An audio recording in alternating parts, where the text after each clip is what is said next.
អូយូកូសៃម៉ាសថ្ងៃហ្នឹងយើងមកបន្តមកវិជ្ជាលេខ12របស់សភៅ drive គឺ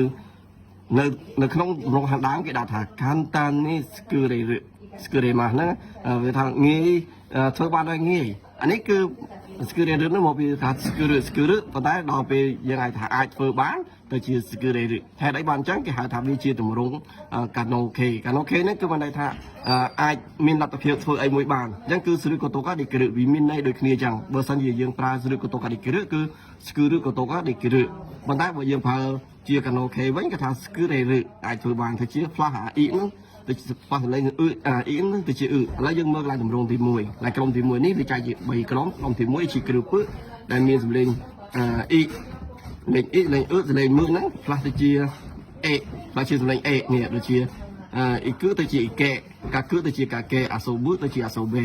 យោមើលទៅជាយោបេហ្នឹងក្រុមទី1ងាយស្រួលចឹងហ្នឹងឡើងទី1វាដាក់នេះឃើញទេសម្លេងមានសម្លេងអ៊ឺ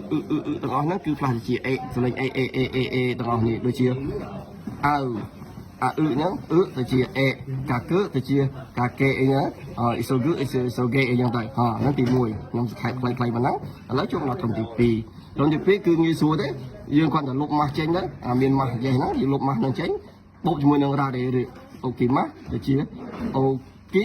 រ៉ារេរឹយ៉ាងថាបេម៉ាស់ថាបេរ៉ារេរឹមីម៉ាស់ទៅជា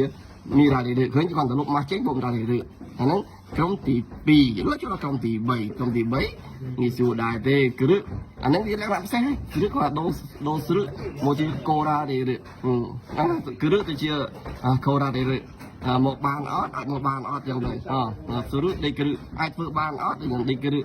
អាចធ្វើបានយ៉ាងទៅដល់ពេលយើងថាយើងចេញជាស្រួលដេកគ្រឹះអាចធ្វើបានអត់យ៉ាងទៅបាទអាហ្នឹងគឺងាយប៉ុណ្ណឹងឯងអូខេបាយកុំវិញទៅធុញ